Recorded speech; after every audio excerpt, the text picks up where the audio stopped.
Good morning बच्चों। मेरा नाम निशा त्रिपाठी है। द इंडियन रेवोल्यूशन स्कूल में मैं हिंदी की टीचर हूँ। जैसा कि बच्चों हमने लेसन क्लास 8 है ये, और क्लास 8 में हिंदी का फर्स्ट, जिसमें हम आज अध्याय 2, जिसमें आपने देखा है कि लाख की चूड़ियाँ, इसके बारे में दर्शाया गया है और इसी लेसन को हम पढ़ने वाले हैं। लेकिन ये बताने से पहले बच्चों मुझे ये बताना है आपसे, जैसे कि कुछ चीज़ें ऐसी हैं जो हमारी पुरानी, जैसे जब हम छोटे छोटे थे और हम गांव में रहते थे, गांव जाते थे, तो वहाँ पे हमें देखने को मिलता था ना, कभी मिट्टी के खिलौने होते थे, कभी वो छोटी छोटी चारपाइयाँ होती थी जो छोटे छोटे, जैसे उसको हम गांव में भी खटोले के नाम से भी कभी कभी बुलाया जाता है।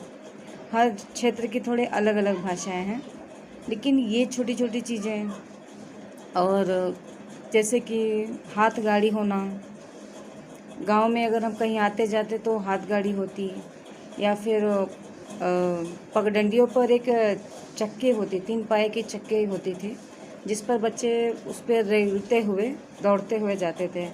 कुछ बच्चों ने किया होगा, ऐसा नहीं है, बच्चों ने भी किया होगा। तो ये पुरानी चीज़ें हैं बच्चों, जो आज के समय में हमें बहुत कम ही देखने को मिलती हैं, या यूँ कहें कि देखने को ही नहीं मिलती हैं। लेकिन वो चीज़ें जब याद आती हैं तो कितना ऐसा लगता है कि काश वो चीज़ें होती, काश ऐसा होता। ठीक उसी प्रकार इसमें जो हम आज लेसन पढ़ने जा रहे हैं, लाख की चूड़ियाँ, उसमें भी कुछ ऐसी ही दशा, या फिर यूँ कह लें कि आधुनिक जीवन और एक जो पुराना हमारा जो जीवन था, उसी से संबंधित है। और उसी के बीच में रस्साकसी को लेखक ने दर्शाया है कि पहले समय में और आज के समय में, जैसे जो हमारे छोटे लघु और छोटे उद्योग होते थे पहले के कारीगर तो मिलना भी मुश्किल थे, मिलते ही नहीं थे। लेकिन अब जो थे भी तो अब वो चुनिंदा ही रह गए हैं, बल्कि ये कहे कि नहीं रह गए हैं अब, क्योंकि आजकल लोग आधुनिक चीज़ों पे इतना ज़्यादा निर्भर हैं कि उन्हें उन चीज़ों को वो लोग कहते कह रहे हैं, इससे अच्छा तो ये है। जैसे पहले हम मिट्टी के घड़ों में पानी पिया करते थे गर्मियों में, अब अरे फ्रिज है, चलो अब तो फ्रिज है, ठंडा हो जाता है, कोई बात नहीं, अच्छा है, ऐसा होता है ना। तो ठीक इसी तरीके से उसी दौरान की ये भी एक कहानी है, लाख की चूड़ियाँ। अब बच्चों हम अपने लेखक के बारे में जान जाएंगे कि हमारे लेखक क्या कहना चाहते हैं। तो बच्चे, हमारे लेखक हैं इसमें कामता नाथ जी द्वारा रचित है लाख की चूड़ियाँ, जिन्होंने शहरीकरण और सामाजिक, और जो अब छोटे या पुराने ग्रामोद्योग जो थे, जो लगभग समाप्त हो चुके हैं, उसके बारे में दर्शाया है। और इसमें हम जान लें कि इस आधुनिकता में चलकर हम पुरानी ऐसी बहुत सारी बातें हैं या बहुत सारी चीज़ें जिन्हें हम भूल चुके हैं, तो उसी चीज़ों के बारे में लेखक ने यहाँ दर्शाया है। और कामता नाथ जी के बारे में छोटी सी जानकारी और है जो हमें जान लेनी चाहिए।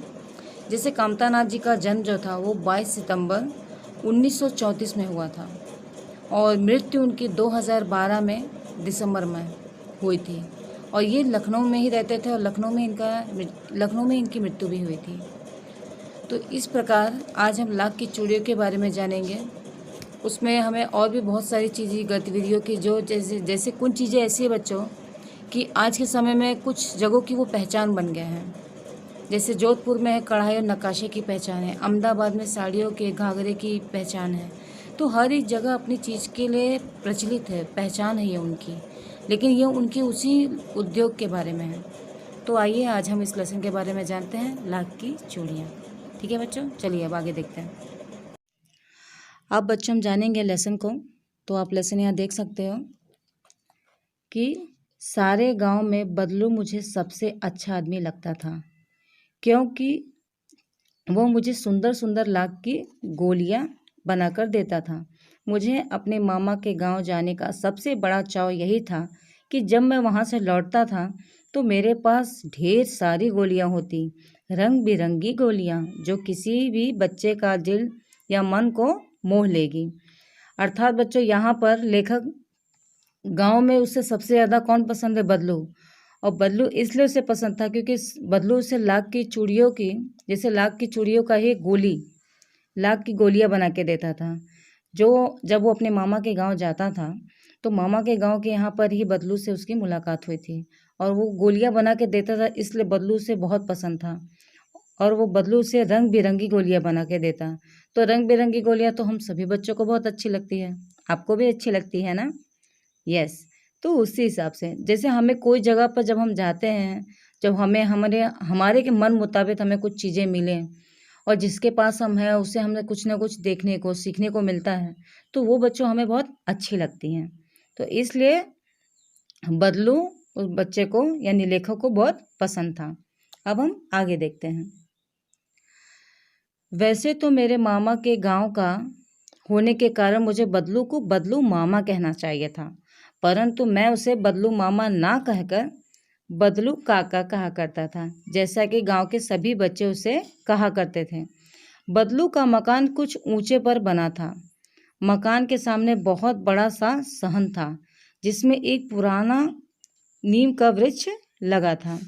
अर्थात बच्चों, यहाँ लेखक ये कहना चाह रहा है कि जैसे कि वो मामा के गांव में गए हैं, तो मामा के गांव में अगर हमें कोई मिलता है तो उसे मामा ही कहना चाहिए, परंतु ऐसा नहीं था।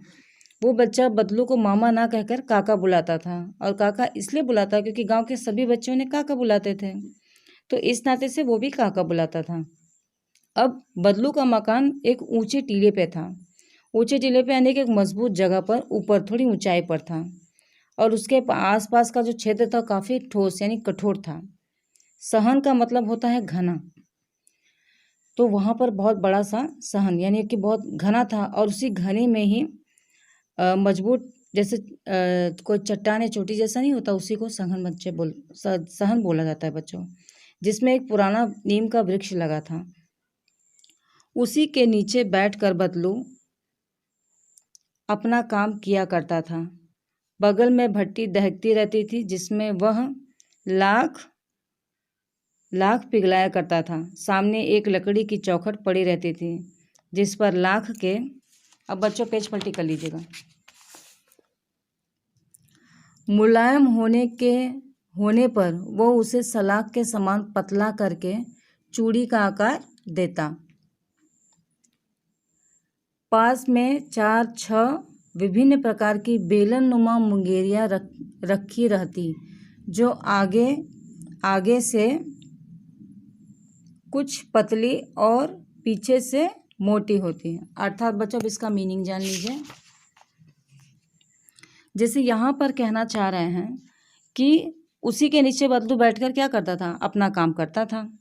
अब बगल में भट्टी दहक रही है। भट्टी का मतलब ये होता है जैसे घने किसी आग को इकट्ठा, जैसे अब आप घर में गांव में चूल्हा वगैरह देखते होगे बच्चों, जैसे चूल्हे में नहीं होता है, या फिर अभी तो पुराना है, जैसे कुछ बच्चों ने देखा हो कि जब हम गांव में जाते हैं तो जो गन्ने का रस होता है उसे निकाल कर नीचे देखो, उसके बहुत सारी आग होती है, और उस आग में कुछ ना कुछ डाला जाता है तो और आग बढ़ती जाती है, तो वो भी एक भट्टी ही है।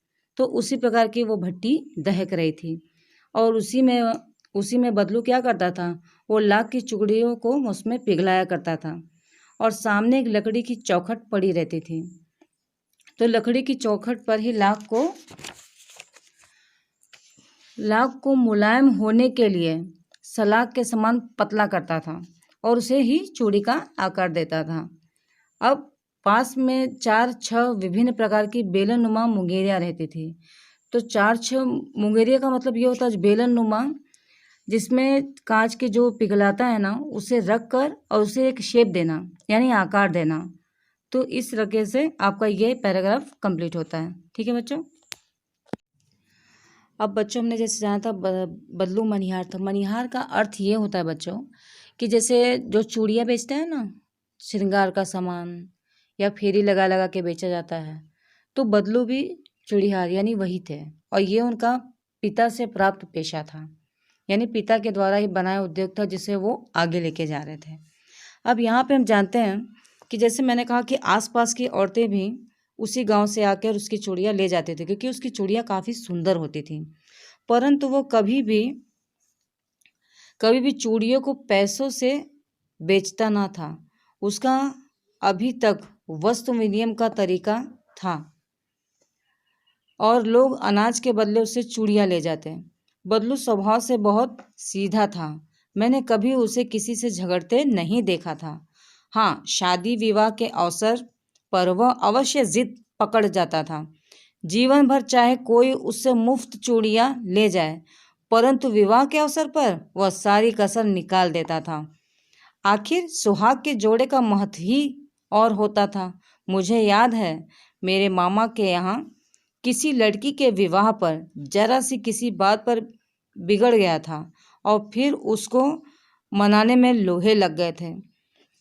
अर्थात ये है बच्चों कि जैसे वस्तु विनिमय ये होता है कि किसी वस्तु को विनिमय का तरीका ये होता है कि उससे पैसे नहीं लेना। पैसे के बदले में जैसे खाद्य पदार्थ ले लो, कपड़े या जो भी सामान लेना चाहें तो वो लिया था। तो वो अनाज के बदले में लोगों को लाख की चूड़ियाँ दिया करता था। तो ये उसका यही एक तरीका था।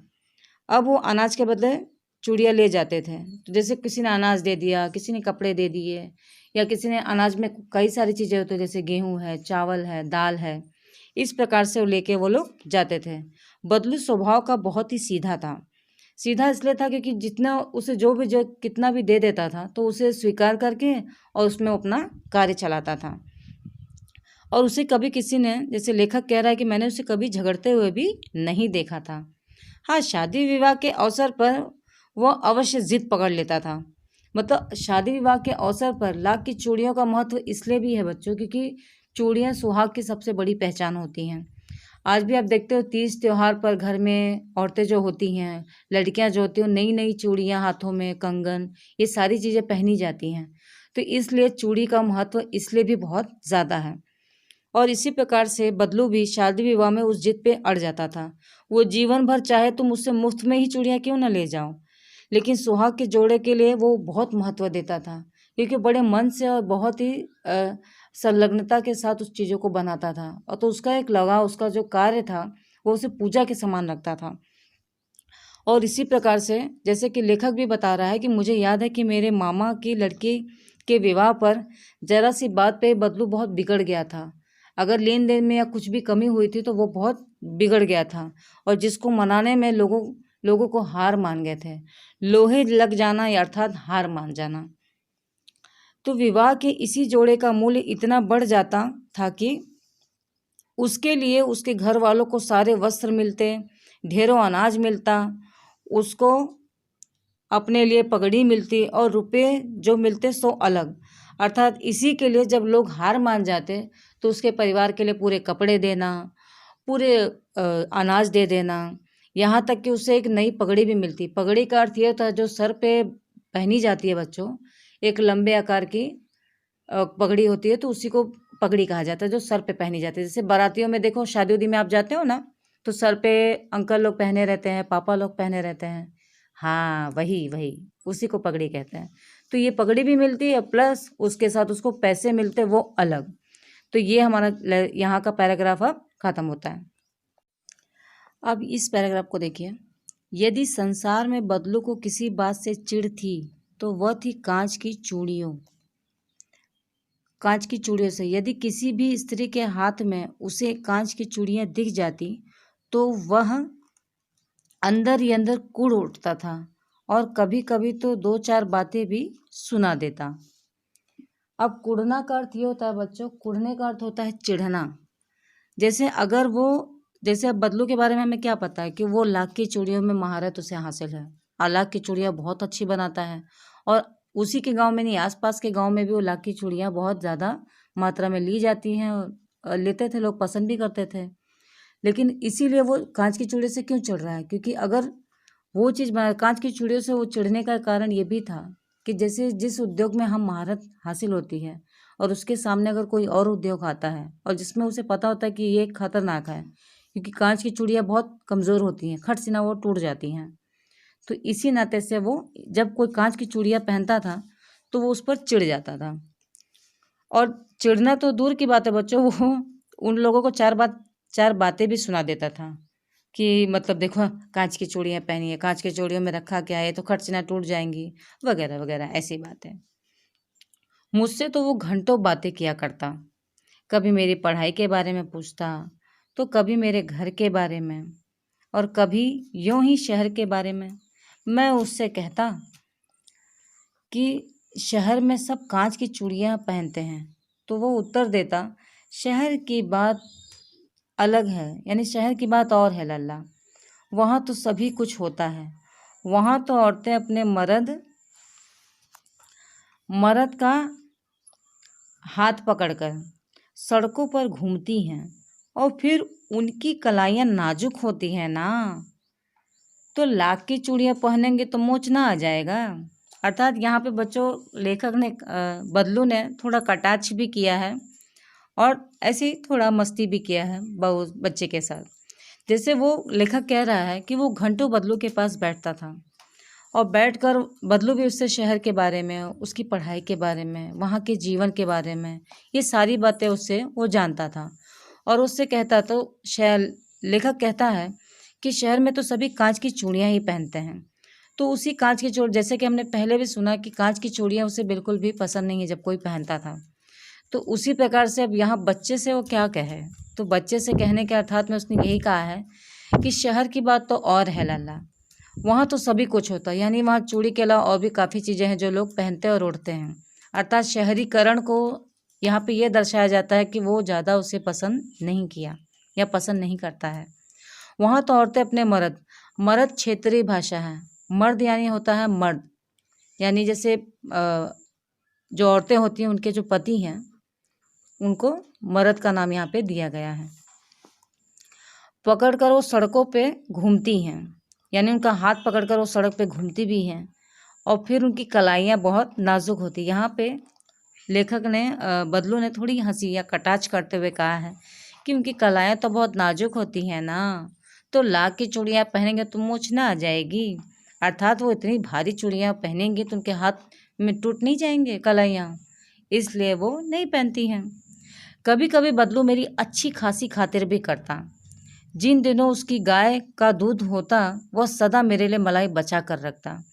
अर्थात यहाँ लेखक कह रहा है कि जब मैं कभी जाता तो बदलू कभी कभार मेरी बहुत अच्छी खासी खातिरदारी करता था, जिससे जैसे जो उसकी गाय होती थी उस गाय का जो जैसे दूध निकलता तो दूध की जो मलाई होती थी ना वो निकाल के वो उस बच्चे के लिए रखा करता था।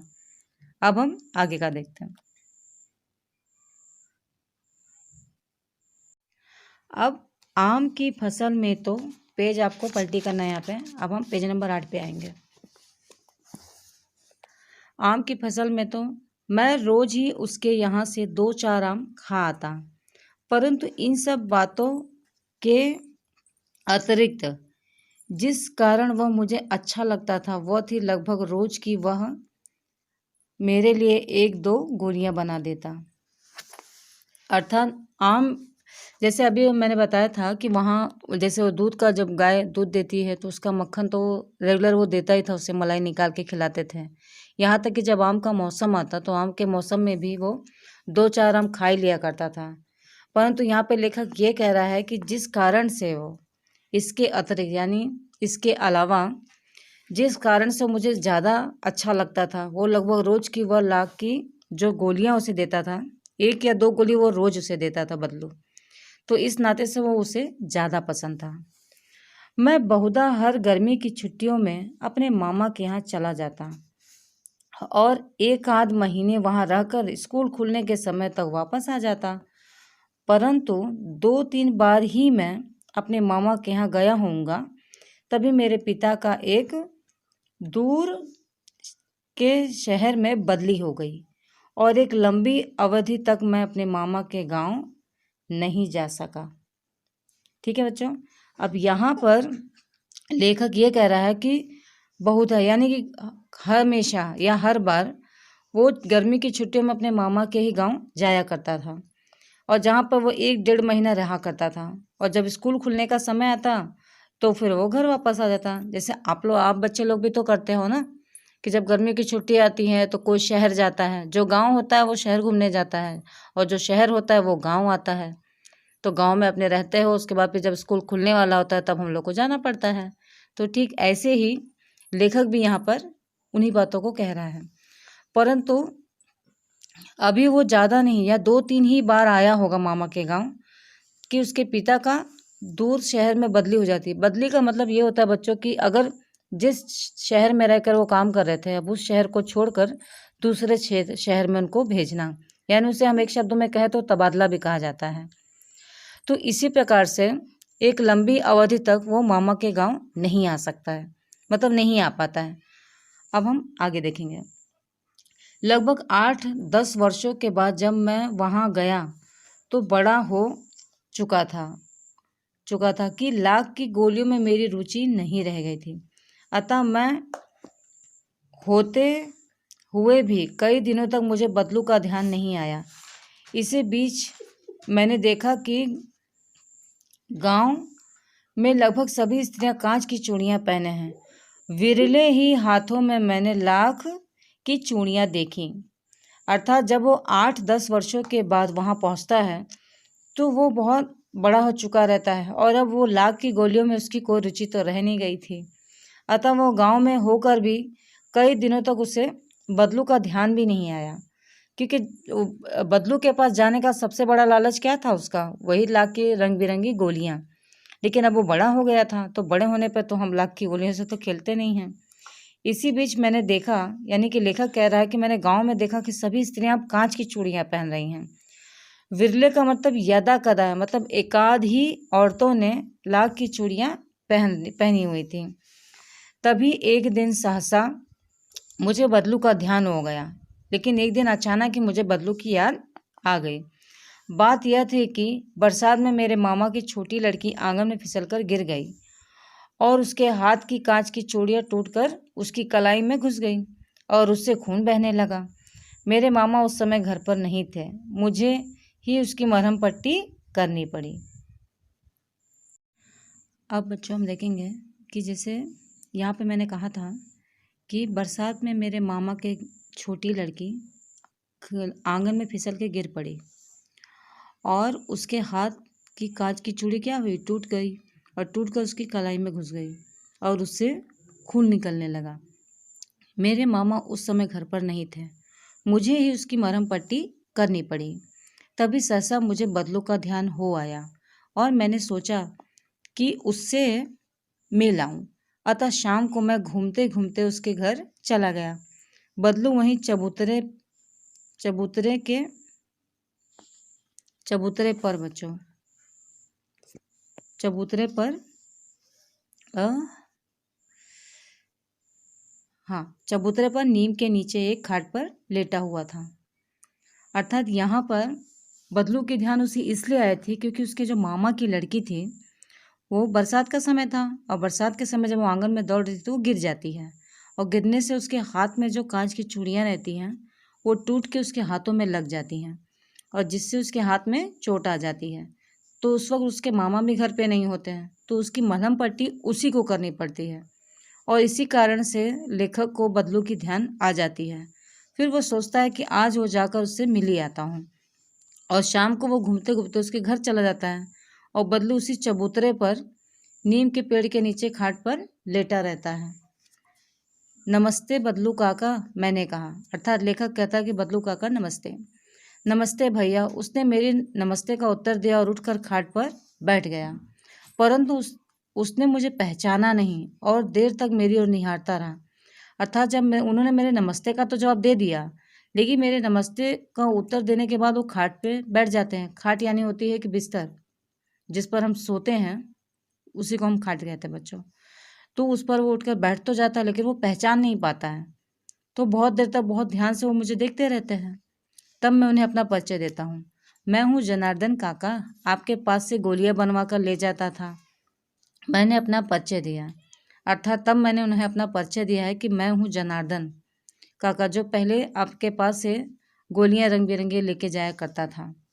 बदलू फिर भी चुप रहा। बदलू उसके बावजूद शांत था, मानो वो अपनी स्मृति पटल पर अतीत के चित्र उतार रहा हो। और तब तक वह एकदम बोल पड़ा, आओ आओ लल्ला बैठो, बहुत दिन बाद गांव आए। तब यहाँ पे जैसे कि कहा कि बदलू फिर भी चुप था, मानो वह स्मृति पटल यानी पुरानी यादों में, स्मृति यानी पुरानी यादें और उन्हीं के अतीतों के चित्र यानी उस समय जो बीता हुआ वक्त होता है उसे वो याद करते हुए सहसा वो बोल पड़ता है कि हाँ आओ आओ लल्ला, बैठो, बहुत दिन के बाद गाँव। अर्थात अब वो बदलू ने जनार्दन को पहचान लिया था। हाँ, इधर आना नहीं हो सका काका, मैंने चारपाई पे बैठते उत्तर दिया। अर्थात जनार्दन ने अब यहाँ अपना परिचय दिया है कि मतलब मैं आ नहीं पाता हूँ, इधर आना नहीं हो पाता है काका। और ये कहते हुए वो खाट पे बैठ जाता है। अब इसके बाद कुछ देर तो शांति रही। मैंने इधर उधर दृष्टि दौड़ाई, ना तो मुझे उसकी मचिया ही नजर आई और ना ही भट्टी। कुछ देर तक तो वो शांत रहा। फिर उसने यहाँ वहाँ देखा, दृष्टि दौड़ाई यानी नज़र दौड़ाई। यहाँ वहाँ उसने आंखों से देखा तो उसे ना ही मच्छियाँ नजर आई। मच्छियाँ, मैंने बच्चों, ये वही है जिस पर वो बचपन में बैठा करता था। ना वो नज़र आती और ना ही भट्टी नज़र आती है। आग की वो भट्टी भी नज़र नहीं आती जिस पर वो चूड़ी को गलाया करता था। आजकल काम नहीं करते काका, मैंने पूछा। अर्थात यहाँ लेखक पूछ रहा है कि क्या आजकल आप काम नहीं करते हो। नहीं लल्ला, काम को तो कई साल से बंद है। अर्थात यहाँ पे लेखक कह रहा है कि काम कई सालों से बंद है।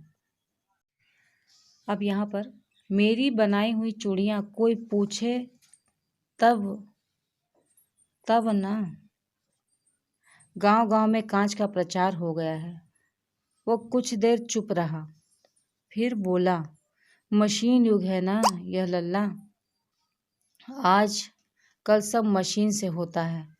खेत भी मशीन से जोते जाते हैं। और फिर जो सुंदर कांच की चूड़ियों में होती है, लाख में कहाँ संभव है। अर्थात यहाँ बच्चों लेखक ने जब ये सवाल किया है कि मतलब आजकल आप काम नहीं करते हो, जिस पे बदलू ने अपनी एक अवस्था का कि समय के साथ साथ क्या चीज़ों का परिवर्तन हो गया है, इन सभी बातों को दर्शाते हुए कहा है कि पहले जो हाथों से काम होता था, अब उन सब हाथों की जगह किसने ले ली है, मशीनों ने ले ली है। यहाँ पे कह रहा है कि मेरी बनाई चूड़ियाँ तो अब कोई पूछता ही नहीं। गांव गांव में कांच का प्रचार जो हो गया है। वो कुछ देर चुप रहा और फिर बोला कि मशीनी युग है ना लल्ला। दिख रहा है बच्चों आपको? हाँ, मशीनी युग है ना यह लल्ला। आजकल सब काम मशीनें करती हैं। अब ये सभी काम मशीन करते हैं, इससे ये तो कहीं ना कहीं सत्य है बच्चों। जैसे देखो यहाँ पे दिया भी गया है कि खेत मशीन से जोते जाते हैं। और जैसे अब आज, पहले सील बट्टे पे लोग मसाले को पीसा करते थे, अब आज उसका रूप किसने ले लिया है? हाँ, करेक्ट, हाँ सही समझा है बच्चों ने। अब मिक्सर में जो भी पीसना हो मिक्सर में पीस लो। पहले लोग सिलबट्टे पे पीसा करते थे तो वो हाथ से पीसा जाता था, और अब क्या हो गया, उसकी जगह मिक्सर। तो मिक्सर क्या है बच्चों? मशीनी तो है। इसी प्रकार से वो अपनी जो उसकी तकलीफ थी, या जो उसका एक उद्योग जो वो चलाता था, या जिस काम को वो करता था, अब वो एक तरह से पूरा समाप्त हो चुका था।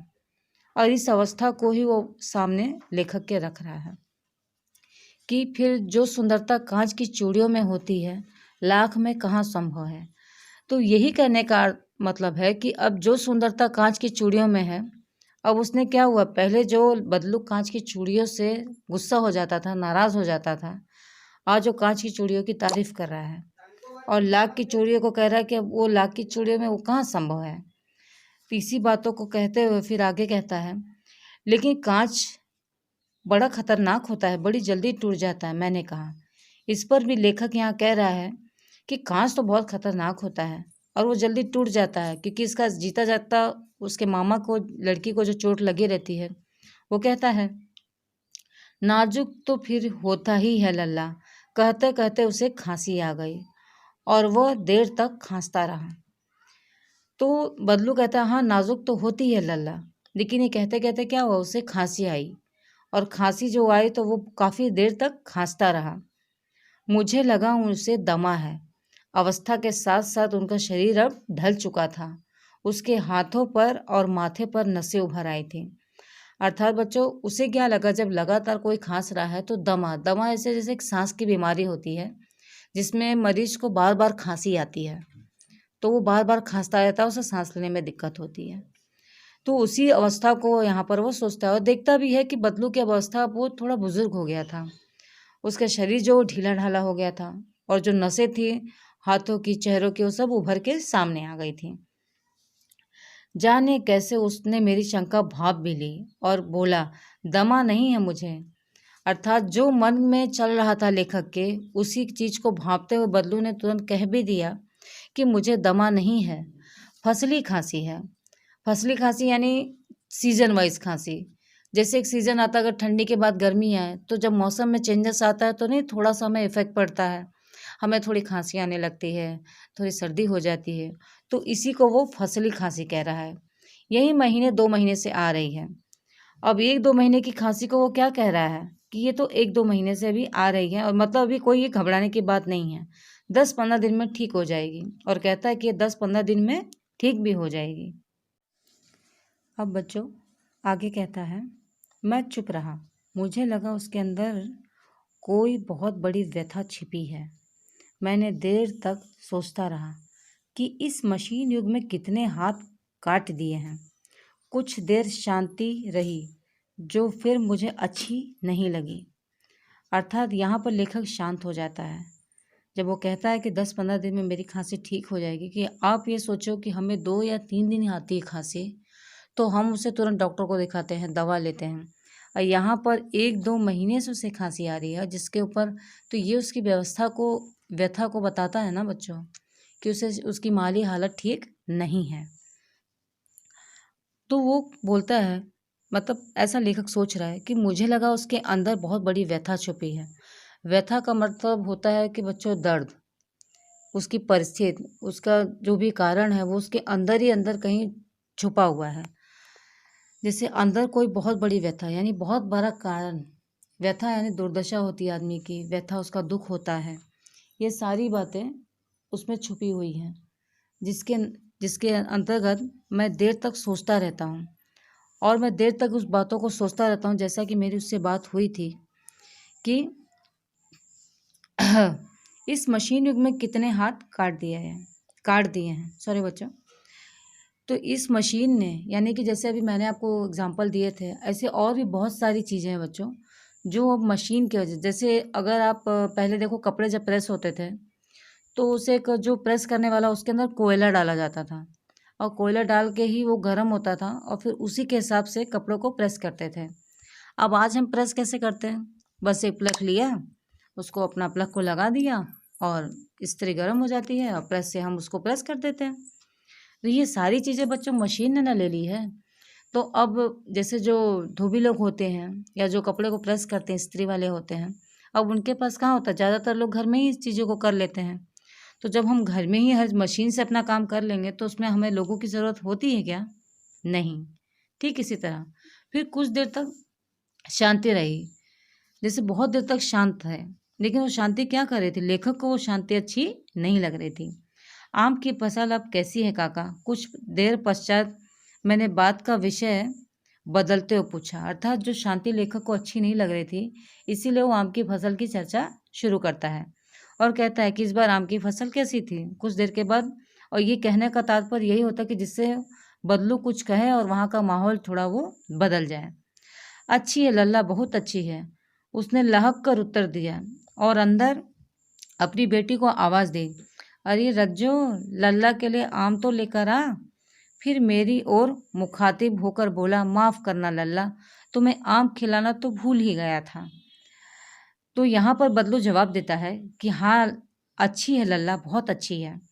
और उसने थोड़ा झुक कर अंदर की तरफ अपनी बेटी को आवाज़ दी कि रज्जो, लल्ला के लिए भी आम लेकर आओ। और फिर मेरी और मुखातिब का अर्थ मतलब ये होता है कि मेरे चेहरे की तरफ देखा। जब हम किसी से बात करते हैं तो उसके चेहरे की तरफ ही ना देख के बात करते हैं, तो उसी को कहते हैं मुखातिब। फिर वो कहता है कि अरे माफ़ करना लल्ला, मैं तुम्हें आम खिलाना ही भूल गया। तब इस पे लेखक कहता है, नहीं नहीं काका, आम तो इस साल बहुत खाए। अर्थात तो ये कह रहा है कि मैंने आम बहुत खा लिया है। वाह वाह, बिना आम खिलाए कैसे जाने दूंगा तुमको। यहाँ पर बदलू कहता है कि तुम्हें बिना आम खिलाए मैं जाने दे सकता हूँ। अब बच्चों पेज पलट लीजिएगा। मैं चुप हो गया। मुझे वे दिन याद हो आए जब मेरे लिए मलाई बचा कर रखता था। अर्थात फिर उसे वो दिन याद आ गया जब वो मेरे लिए दूध की मलाई को भी बचा के रखा करता था।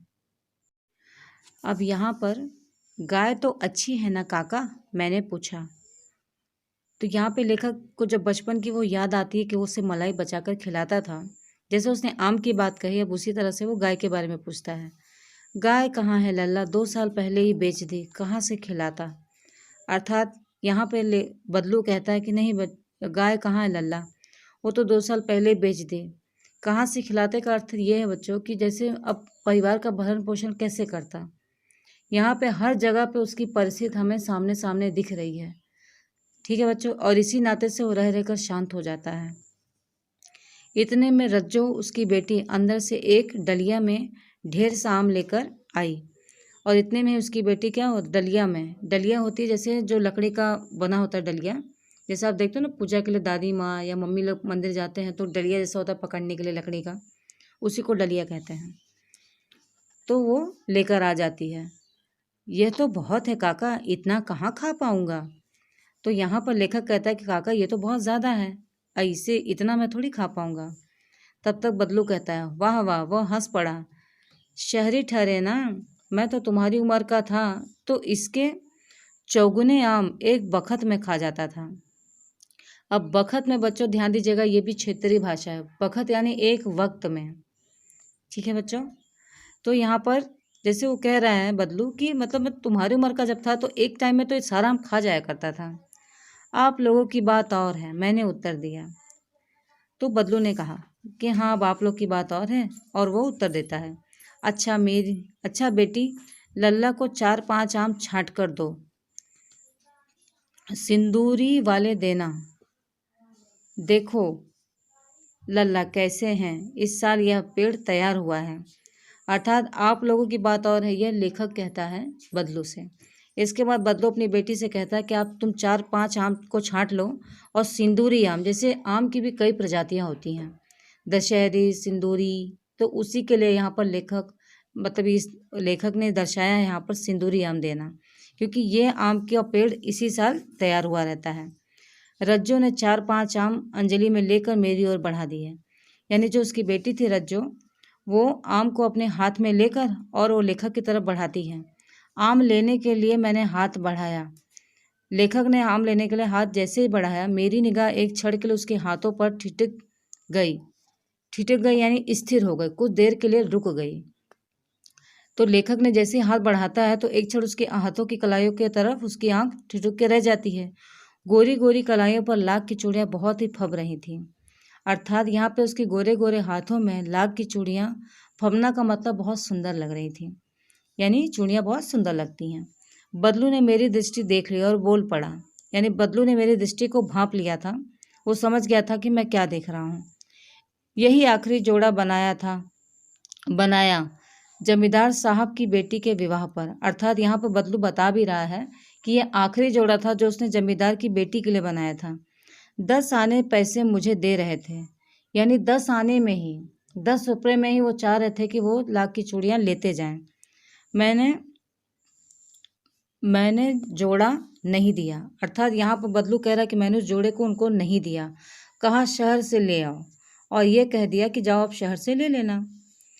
मैंने आम ले लिए और खा के थोड़ी देर पश्चात चला गया। मैंने आम लेकर उसे खाया और कुछ देर के बाद मैं वहाँ से निकल गया। लेकिन यहाँ पे लेखक क्या कह रहा है, मुझे प्रसन्नता हुई कि बदलू ने हार कर भी हार नहीं मानी थी।